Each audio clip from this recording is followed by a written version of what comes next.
날씨가 좀 추워졌죠. 또 겨울은 추운 것이 당연한 것이니까 너무 놀라지 마시기 바랍니다. 오늘은 시편 26편 1절부터 5절 말씀을 가지고 내가 진리 중에 행하며 이런 제목으로 말씀을 함께 나누려고 합니다. 여러분, 어린 아이들이 성장하는 과정을 보면은 참 재미가 있죠. 그런데 자기 스스로 손발을 움직일 수 있고 몸을 움직일 수 있는 그런 나이가 되면 아이들이 제일 먼저 무엇을 하던가요? 제일 뭘 해요? 아이들이 모방을 합니다. 따라합니다. 그때부터는 따라하죠. 그래서 3, 4세가 되면은 모든 것을 따라하려고 노력합니다. 그래서 오죽했으면 옛날부터 내려온 속담이 있지 않습니까? 아이들이 보는 앞에서는 찬물도 못 먹는다. 따라한단 말이죠. 그런데 이 사람이 어릴 때부터 가지고 있는 이 모방하는 경향은 어른이 되어서도 그대로 유지가 되는 것 같아요. 근데 여러분, 이렇게 따라하는 거, 모방하는 거, 이거 아주 값지고 보배로운 것입니다. 우리 사람이 나보다 더 훌륭한 사람, 나보다 더 아름다운 모습을 모방할 수 있고 따라할 수 있다는 것은 내가 그런 사람이 될 수 있다는 길이 있단 말이죠. 얼마나 감사한 일입니까? 성도는 하나님의 은혜로 예수님의 보혈을 믿고 구원을 받아 하나님의 자녀가 된 사람들입니다. 천국 백성이 되었습니다. 이것은 오직 하나님의 은혜지 우리의 노력이나 우리의 공로는 절대로 아닙니다. 그러나 이런 구원을 받은 하나님의 자녀들이 해야 될 것이 있어요. 힘쓸 것이 있습니다. 이것이 바로 뭐냐? 어린 아이들처럼 모방하는 것입니다. 닮아가는 것입니다. 예수님을 닮아가고 예수님을 따라가고 또 예수님을 먼저 닮은 신앙의 우리가 인물들을 닮아가는 것. 이것이 여러분 우리의 인생의 성공입니다. 이것이 영원히 가는 것입니다. 그리고 이것대로 하나님께서는 하늘과 땅의 것을 주십니다. 믿으시기 바랍니다. 이게 진정한 성공이에요. 자, 그래서 성경에는 우리가 닮아가고 우리가 모방해야 될 신앙의 인물들이 많이 등장하고 있습니다. 그중에 우리가 결코 빼서는 안 되는 인물, 꼭 기억하고 닮아가고 그 사람을 통해서 우리가 많은 교훈을 받고 그를 통해서 예수님의 거룩한 모습을 닮아가야 될 사람이 한 사람이 있는데 누구냐면 다윗입니다. 다윗.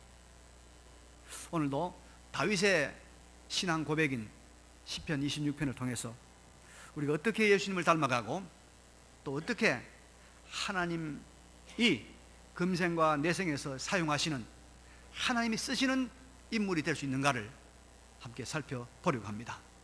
자, 본문 1절 봅니다. 내가 나의 완전함에 행하여 싸우며 흔들리지 아니하고 여호와를 의지하여 싸우니 여호와여 나를 판단하소서. 여기 다윗은 자신의 신앙 상태를 세 가지를 말하고 있습니다. 완전하다, 그리고 요동하지 않는다, 흔들리지 않는다, 그리고 여호와를 의지한다고 말하고 있습니다. 여기 완전하단 말은 완벽하단 말이 아니고요, 성실하다, 전심전력을 다한다, 그런 뜻이 있습니다. 자, 그런데 다윗은 이 구절에서 아주 결정적으로 중요한 말을 한마디 하고 있습니다. 그게 뭐냐면 여호와여 나를 판단하소서. 여호와여 하나님이여 나를 판단하소서. 그러니까 다윗은 그의 성실함, 그의 흔들리지 아니하는 신앙, 그리고 하나님을 의지하는 자기의 믿음에 대해서 하나님이 판단해 주소서, 하나님의 판단에 맡긴다는 그 말을 하고 있습니다. 그러니까 다윗은 모든 것에 최종적인 판단과 표준과 이 근거의 잣대로 하나님, 좀 더 구체적으로 말하면 하나님의 말씀을 항상 의식하고 여기에 맞추며 산다는 것입니다. 여러분, 하나님과 하나님의 말씀을 기준으로 삼고 살아가는 사람이 예수님을 닮은 사람이에요. 이 사람이 하나님이 쓰시는 사람입니다. 이것이 여러분 영원한 것입니다. 영원한. 그래서 우리가 성경을 영어로는 캐논이라고 부릅니다. 근데 그 영어가 원어가 나온 헬라 말이 칸논인데, 칸논. 이 칸논이란 말은 갈대란 말이에요. 갈대. 옛날에는 이 갈대를 가지고 자를 만들었어요. 그래서 그 자 가지고 이것이 길다 짧다 이걸 다 판단했단 말입니다. 그래서 성경은 잣대입니다. 잣대. 그래서 잣대, 법규, 규칙이다 이런 말이 있죠. 우리 성도들은 본문의 다윗처럼 모든 말과 행동과 생각 모든 것들을 하나님의 판단, 하나님의 말씀에 근거해서 판단하고 평가하고 점수를 매기고 설파하고 기뻐하기도 해야 됩니다. 그렇게 하지 않고 다른 것을 잣대로 다른 것을 우리가 기준으로 해서 평가하면 다 틀린 판단입니다. 다 오판입니다. 와르르 무너집니다. 언젠가. 우리가 여러분 이 판단의 근거가 중요해야 돼요. 제가 지난 가을에 덕유산 향적봉을 다녀왔어요. 향적봉이 높은 산입니다, 여러분. 우리나라에서 남한에서 제일 높은 산이 어디죠? 한라산이고, 두 번째가 지리산 천왕봉이고, 세 번째가 이제 대청봉인데 설악산, 네 번째가 덕유산 향적봉이에요. 물론 제가 곤도를 타고 올라갔지만은 1615 마지막 30분 걸어 올라갔습니다. 그래도 마지막에는 등 하나 신고 향적봉 제가 등정을 한 사람 아닙니까? 대단하지 않습니까, 여러분? 근데 여러분, 우리나라 산들을 놓고 볼 때는 이 덕유산 또 대청봉 이런 데 높아요. 그런데 해발 8,848m 인 에베레스트산이 있는 히말라야에 가면 7,000m, 8,000m, 6,000m 산들이 절비합니다. 거기에 비하면 향적봉을 오른 것은 등산한 것도 아니죠. 뒷동산 올라갔다 내려온 겁니다. 그러죠? 그래서 우리가 기준을 어디에 놓느냐가 참 중요합니다. 잘못된 기준, 잘못된 표준, 잘못된 법을 가지고 우리가 거기에 맞춰서 아무리 완벽하게 잘했다 하더라도 그것은 뭐요? 모래 위에 지은 집입니다. 어느 날은 다 무너집니다. 우리는 하나님의 판단, 하나님의 말씀을 잣대로 삼고 이것을 평가의 기준으로 삼고 살아야 후회 없는 삶, 영원한 삶, 정말로 행복한 삶, 하나님께서 복 주시기를 주저하지 아니하는 아름다운 생애가 될 줄로 믿습니다. 하나님의 말씀의 기준에서 사람들이 뭐라고 말하든지 성공했다, 실패했다 말하는데 신경 쓰지 말고 하나님께서 하나님 말씀이 뭐라고 말하네요. 근데 여러분 참 대단히 유감스럽게도 오늘날 이 사람들은 하나님의 말씀이 기준이 아닙니다. 말씀이 기준이 아니에요. 뭐가 기준입니까? 자기 마음이 기준이요, 자기 기분이 기준이다. 그래서 내 기분에 좋으면 옳은 것이요, 내 기분에 나쁘고 틀린 것은 그건 틀린 거다. 절대적인 가치, 절대적인 기준을 무시하고 살아갑니다. 이런 현상 우리가 포스트 모더니즘이라고 그러잖아요. 후기 현대주의라고 그러잖아요. 그런데 여러분 우리 알아야 됩니다. 이렇게 자기들이 좋은 대로 자기들이 좋아하는 것을 옳다고 여기며 자기 마음대로 살던 시대가 있었죠. 언제입니까? 출애굽한 이스라엘 백성들이 가나안에 정착하고 350년 살던 사사시대, 그 사사시대의 가장 중요한 특징이 뭐냐면 각자가 자기 소견에 옳은 대로 살았더라. 이미 다 살아봤어요.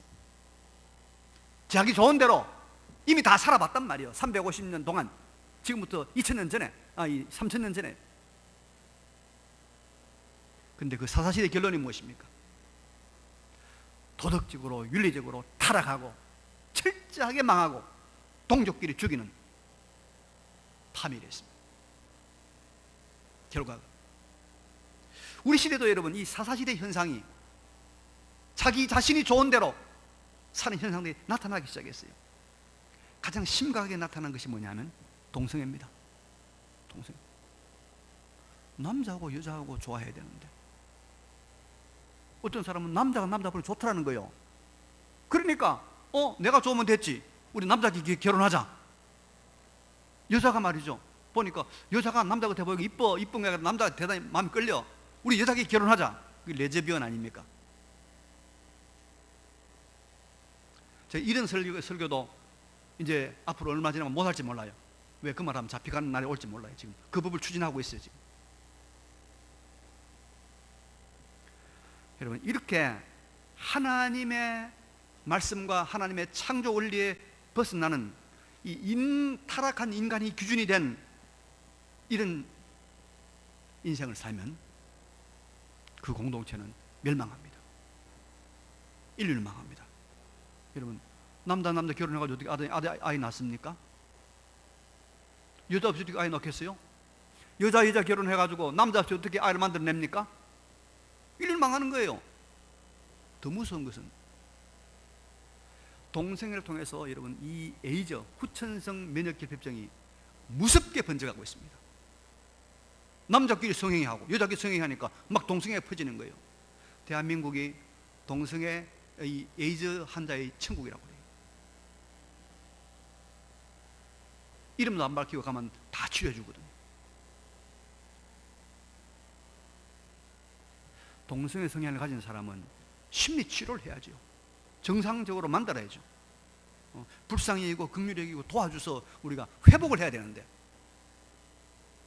그런데 동성애를 그냥 속인 대로 옳은 대로 한단 말이에요. 그러나 여러분, 우리 성도들은 시대와 사회의 변화에 상관없이 언제나 하나님의 말씀에 근거해서 하나님의 말씀으로 판단하고 하나님의 말씀으로 점수를 매기고 하나님의 말씀대로 우리가 평가할 때 우리는 후회 없는 삶, 하나님이 마음껏 복 주시는 삶, 하나님이 준비해 놓은 그 놀라운 행복한 인생을 살아갈 줄로 믿습니다. 이 삶을 사시길 바랍니다. 두 번째로 다윗은 어떤 삶을 살았다고 고백하고 있습니까? 보면 2절 봅니다. 2절, 여호와여 나를 살피시고 시험하사 내 뜻과 내 양심을 단련하소서. 내 뜻과 내 양심을 단련. 다윗은 내 뜻과 내 양심을 단련해 달라는 그런 인생을 살았어요. 하나님께서 다윗의 삶을 살피시고 시험하셔서 그의 뜻, 그의 양심을 단련하게 해달라고 기도하고 있습니다. 한마디로 다윗은 자신의 마음을 뜻과 양심, 마음을 하나님께서 단련하시기를 구하고 있는 것입니다. 그 이유는 모든 판단과 기준의 이 기준과 잣대가 되시는 하나님은 뭘 보십니까, 여러분? 사람의 뭘 보죠? 중심, 사람의 마음을 보신단 말이에요. 그렇기 때문에 하나님 앞에서 합당하게 살아가기 위해서는 내 마음을 단련해 달라고 기도하고 있습니다. 여러분, 하나님은 외모를 보지 않습니다. 하나님은 사람을 보실 때 그 사람의 중심을 보시는 거예요. 중심을, 마음을 보시는 거예요. 그래서 하나님 앞에 합당하게 살아가려고 하면 우리가 마음을 바로 해야 됩니다. 제가 지난 목요일 밤에 여의도의 국민일보사에 있는 영산아트 홀에서 있었던 고신대학교 후원 행복 콘서트에 제가 참석을 했어요. 다녀왔는데 저희 노 회장이니까 이제 VIP 티켓을 2장 주어서 둘이 갔다 왔습니다만은, 어떤 사람은 거기 1,000만 원 후원하고 참석했고, 어떤 사람은 300만 원 주고 참석했고, 제일 싼 티켓이 10만 원이에요. 근데 국내 정상급 성악가들은 제가 이 프로필을 보니까 전부 다 뭐 독일, 이태리, 미국에 유학하는 사람들. 연주를 하는데 제가 여러분 잘 아시고 음악을 잘 모르잖아요. 음악에 별로 재미를 못 느끼는 저도 2시간 동안 언제 갔는지 순식간에 가버렸어요. 재미있더라고요. 참 잘하기는 잘한다 생각이 들었는데, 근데 여러분 더 중요한 것은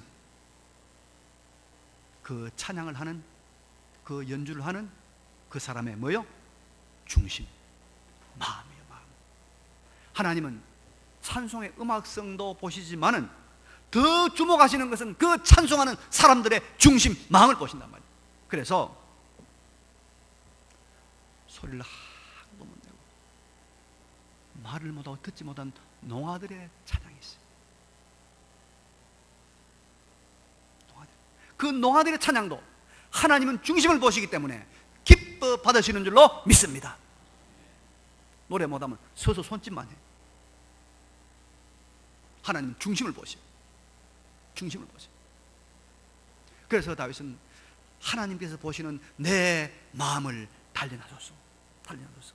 그래서 우리는 다윗처럼 마음의 연단, 마음의 훈련, 바로 경건의 연습을 목표로 힘을 쓰는 삶을 살아야 됩니다.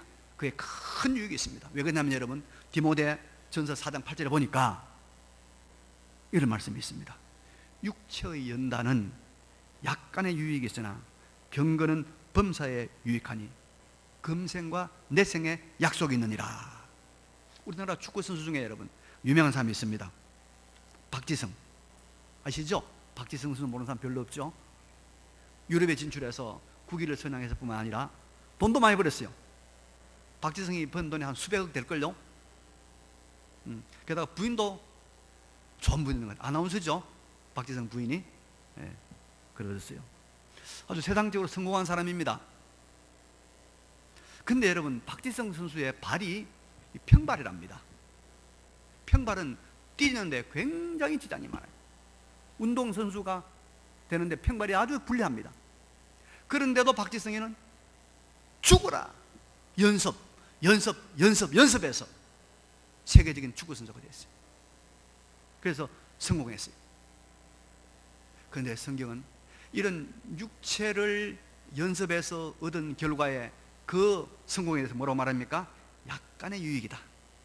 약간의 유익이다. 그런데 마음을 단련하고 마음을 하나님 앞에 바로 만드는 그것은 뭐라고 하죠? 범사에 유익하니 금생과 내생이다. 금생과 내생이다. 그래서 여러분, 우리 모두가 범사에 유익하고 이 금생과 내생에 유익한 경건, 마음의 훈련, 여기에 매진하시기 바랍니다. 자, 그런데 이 중요한 마음의 훈련을 하는데 여러분, 우리가 좀 깊이 생각할 내용이 본문에 있어요. 여기에 단련하소서 이런 말이 나오죠. 연단하소서, 단련하소서 말이 나옵니다. 자, 이 말은, 연단이라는 말은 무슨 말이냐면 이런 말입니다. 이 철을 재련할 때 고열의 용광로에서 녹여내는 거, 단련이란 말이에요. 이 고열의 용광로에서 불순물 찌꺼기 다 녹여내는 것을 말하고 있습니다. 자, 그래서 우리가 우리 마음속에 여러분 녹여서 없애야 될 것들이 많이 있어요. 그죠? 그 마음을 잘 하나님 앞에 경건하게 만들기 위해서는 우리 마음속에 있는 녹여내야 될 것들을 좀 녹여내야 돼요. 지나친 식욕 그것도 녹여내야 돼요. 물질욕 그것도 좀 녹여내야 돼요. 명예욕도, 권력욕도, 지나친 성욕도, 지나친 자식사랑도 다 녹여내야 돼요. 이런 것들을 말씀과 성령으로 다 녹여내야 우리의 마음이 단련되는 거예요. 단련되는 거예요. 더 녹이 없어야 될 것도 많이 있죠. 참 거칠은 성질, 그 성깔, 자존심, 그 분노, 이런 거 다 녹여내야 됩니다. 교회 생활을 통해서, 말씀을 통해서 녹여내. 이게 바로 마음의 단련이란 말이에요. 단련. 이게 마음을 단련해야 돼요. 녹여내야 됩니다.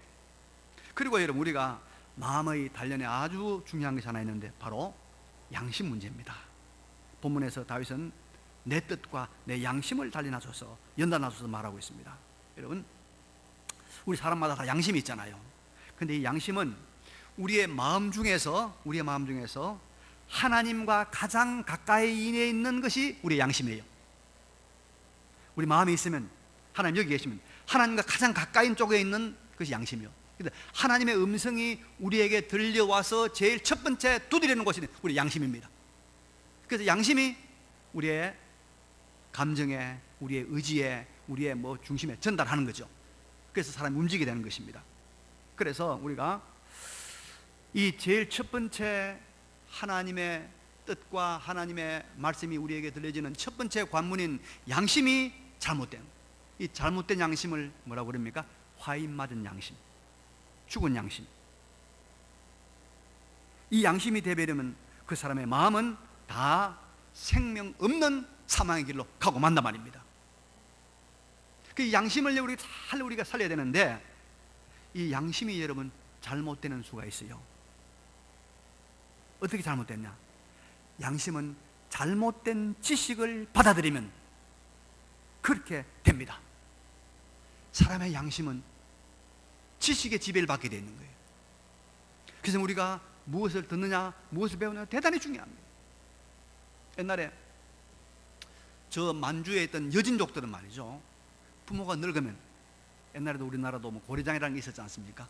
그랬는데 그들은요, 부모가 늙으면 큰 보자기에 싸가지고 나무에 걸어놓는데요, 높은 나무에 걸어놓고 저 멀리서 활로 딱 쏘아가지고 한 번에 죽이면 효자라는 거예요. 야, 참 이런 말도 안 되는 그런 습관이 있었는데, 그것도 우리로부터, 주변으로부터 계속 그것이 옳다 듣고 하니까 아무런 양심의 가책 없이 그것을 해왔다는 것이죠. 그래서 여러분, 우리가 이 나쁜 사상, 나쁜 지식, 나쁜 이론을 배우면 우리의 양심이 마비가 되고 제 기능을 못합니다. 그래서 성경 공부하는 거 여러분 싫어하지 마세요. 목사님 또 공부합니까? 또 공부합니까? 그러는데 그거 여러분 안 해요. 하나님 말씀을 계속 우리가 배워야 돼요. 세상 지식이, 세상 학문 자꾸 들어가면, 그래서 텔레비도 잘 들어요. 텔레비도 많이 보지 말아요. 많이 보지 말아요. 자꾸 이 세상 지식이 들어오면 우리 양심이 마비가 돼요. 따라가요. 적당하게 봐요. 적당하게. 그래서 우리는 하나님의 지식, 하나님의 말씀으로 우리의 양심을 예민하게 잘 단련해야 됩니다. 그럴 때 우리 양심이 착한 양심, 선한 양심이 되어서 하나님의 뜻과 하나님의 음성을 착 알아듣는 거예요. 그래서 그때 들려지는 그 양심에 들려지는 그 하나님의 말씀대로 하면 다 되는 거예요. 다 성공하는 거예요. 다 아름다운 것이 되는 것입니다. 예민한 양심이 되어서 착한 양심을 가지고 하나님의 뜻을 분별하고 하나님의 음성을 듣는 하나님의 사람이 되시기를 바랍니다. 하나님의 사람. 자, 그런데 우리가 여러분, 이 중요한 하나님이 보시는 우리의 중심, 우리의 마음을 연단하기 위해서 아주 중요한 한 가지가 더 있습니다. 3절 이하를 보니까 이런 말씀이 나오죠. 3절 이하. 주의 인자하심이 내 목전 눈앞에 있나이다. 내가 주의 진리 중에 행하여, 4절 보니까 흠앙한 사람과 같이 앉지 아니하였사오니 간사한 자와 동행하지도 아니하리이다. 내가 행악자의 집회를 미워하오니 악한 자와 같이 앉지 아니하리이다. 여기 다윗이 자기와 함께 하지 않았던 사람들, 앞으로도 함께 하지 아니할 사람들이 누구인가를 말하고 있습니다. 그죠? 어떤 사람들이죠? 바로 흠앙한 사람, 간사한 사람, 행악하는 사람, 악한 자, 이런 사람들은 내가 지금까지 같이 하지도 않았고 동행하지도 아니했고 이들의 집회에 가지도 않고 이들의 하는 것을 미워하고 심지어 이들과 같이 앉지도 않겠다, 그런 말을 하고 있죠. 여러분, 이것은 무엇을 의미합니까? 다윗은 악한 자들과 불의한 자들과 교류하며 교제하지 않겠다, 그런 말입니다. 그 이유는 그 불의한 자들과 교류하고 교제하면 자기 마음을 연단하지 못하는, 하나님이 보시는 중심을 바르게 하지 못하는 것이 되기 때문에 그렇다 이 말입니다. 여러분, 사람의 마음은요, 다른 사람에서 잘 물듭니다. 이게 사람의 마음이에요. 그래서 우리가 누구하고 교제하고 누구하고 놀고 누구하고 대화하느냐 굉장히 중요합니다. 왜? 그 사람을 따라서 내 마음도 변화됩니다. 닮아갑니다. 그래서 이런 말이 있지 않습니까? 그 사람을 알려고 하면 누구를 보라고요? 그 사람이 너는 누구를 보라고? 친구를 봐라. 친구를 보면 그 사람 안다는 거예요. 그래서 우리가 날마다 고백하잖아요. 사도신경에서 성도의 교제. 우리의 마음을 바르게 연단하기 위해서는 성도의 교제가, 거룩한 교제가 너무나 중요한 거예요. 너무나 중요해요. 여러분, 구약 열왕기 상하, 역대기 상하를 보면요, 이스라엘 왕들의 역사가 쫙 나옵니다. 근데 그 역사를 쫙 보면 왕들에 대한 기록하면서 따라 나오는 사람이 있습니다. 누가 나오죠? 그 어머니가 나와요. 항상. 그리고 그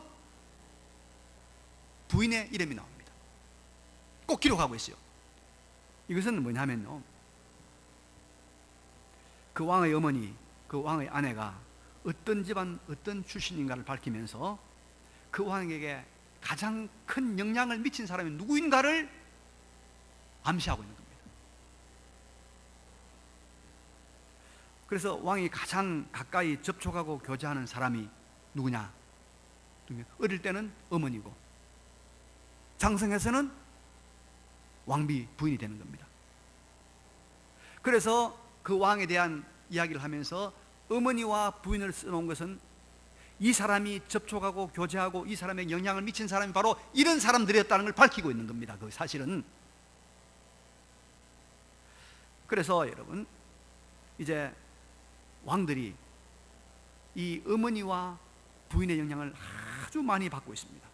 그 가장 좋은 애가 누구냐면 북이스라엘의 왕 아합입니다. 아합. 이 아합의 성품을 보면요, 그렇게 나쁘지 않아요.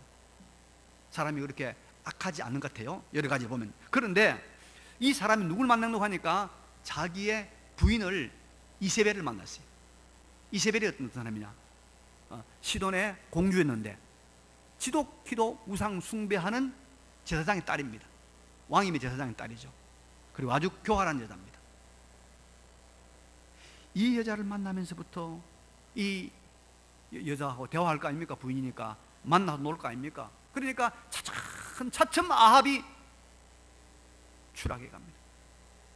그래서 아주 아합이 참 불의한 사람이 됩니다. 마지막에는 그 때문에, 그 부인 때문에 전장에서 비참하게 죽고, 자기 부인 이세벨도 나중에는 길거리에서 말에 밟혀 죽습니다.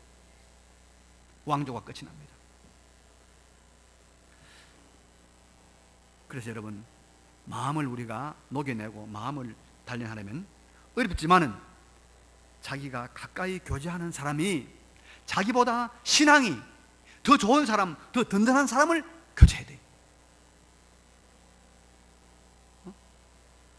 만나는 사람이 나보다 더 신앙이 앞서 있고 나보다 더 영적으로 좀 훌륭한 사람을 만나 교제해야 돼요. 그래야 우리가 마음이 단련되는 겁니다. 선한 영향을 받는 겁니다. 제가 아주 재미있는 이야기 하나 할게요. 재미있다기보다는 의미 있는 이야기인데요, 한 20년 전에 신앙생활 잘하는 청년이 한 명 있었어요. 크게 드러나지는 않았지만은 조용히 신앙생활을 참 잘하는 사람이 있는데, 결혼 정년기가 돼서 제가 이제 어떤 색시를 데려오나 기대를 하고 있는데 어느 날 색시가 하나 데려왔어요. 그래서 저한테 소개를 하면서 이제 결혼하게 됐다고 주례를 부탁하는데, 그런데 미안합니다만은 이 자매가 다리가 하나 소아마비라, 다리를 이 청년은 뭐 아주 전혀 그렇지 않은 비장애인이고 건강하고 있는데, 그래서 제가 좀 이제 이상했죠. 무슨 일이 있는가. 근데 이제 나중에 인사를 하고 나서 혼자 있을 때 그 친구가 저한테 그런 이야기해요. 목사님, 제가 신앙이 없기 때문에 저보다 신앙 좋은 여자를 제가 골랐습니다. 장애가 있더라도 자기보다 더 좋은 신앙 있는 사람을 골랐다는 거예요. 얼마나 감동적이고 얼마나 눈물 난 이야기입니까? 그래서 지금은 멀리 이사 갔습니다만은 아들 놓고 딸 놓고 부인이 권사되고 안수집사 되고 아주 행복하게 잘 살고 있습니다. 하늘의 상급이 클 줄로 믿습니다. 참 복이 드문 청년이었습니다. 여러분, 성도가 결혼에 신중하고 조심해야 된 이유는 사람의 가장 가까운 교제의 대상이 남편이고 아내이고 아버지이고 어머니입니다. 그래서 우리 안에 여성들이 참 중요해요. 저도 보니까 우리 아이들이 무슨 어려운 일 있으면 저한테 전화 안 해요. 자기 엄마한테 해요. 보니까 엄마가 가깝단 말이죠. 근데 그 엄마가 세속적으로 인간적으로 여러분 충고를 하면 어떻게 되겠어요? 인간적으로 되고 세속적이 되어 간단 말이죠. 그러니까 우리 어머니들이, 여성들이 열심을 내고 바로 돼야 돼요. 우리 여성들은 무조건 순종하시기 바랍니다. 무조건 순종, 무조건 아멘. 중요한 겁니다.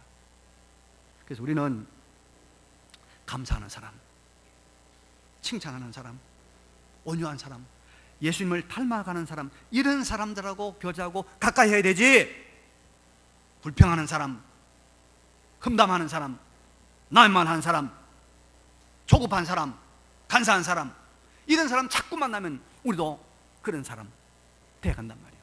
그래서 뭐라고 말합니까? 다윗은 그런 사람과 나는 같이 앉지도 아니하겠습니다. 동행하지도 않겠습니다. 그래 말하고 있는 것입니다. 우리 마음을 하나님 앞에 단련하기 위해서 우리는 하나님 기뻐하시는 거룩한 교제와 교통이 필요합니다. 거룩한 교제 열심히 내시기를 바랍니다. 자, 이제 말씀 정리합니다. 성도는 마지막까지 예수님을 닮아가는 거룩한 삶을 추구해야 금생에서, 이 생에서도 복을 받고 영원한 우리가 하늘나라의 상급을 마련합니다. 그러기 위해서는 하나님의 판단, 하나님의 말씀을 기준으로 잣대로 삼아야 됩니다. 이렇게 하나님 앞에 사는 사람은 중심을 보시는 하나님 앞에서 항상 사람의 중심인 마음을 연단합니다. 양심을 선한 양심으로 단련합니다. 그러기 위해서 무엇보다도 우리는 만나는 사람, 교제하는 사람을 조심해야 됩니다. 거룩한 교제를 하는 사람이 되어야 됩니다. 이 아름다운 길, 이 영광스러운 거룩의 길을 걸어가시는 우리 모두가 되시기를 간절히 바랍니다. 예. 이제 말씀을 생각하면서 잠시 우리 하나님 앞에 받은 말씀 기억하고 결단의 기도를 드립시다. 걸어가신 우리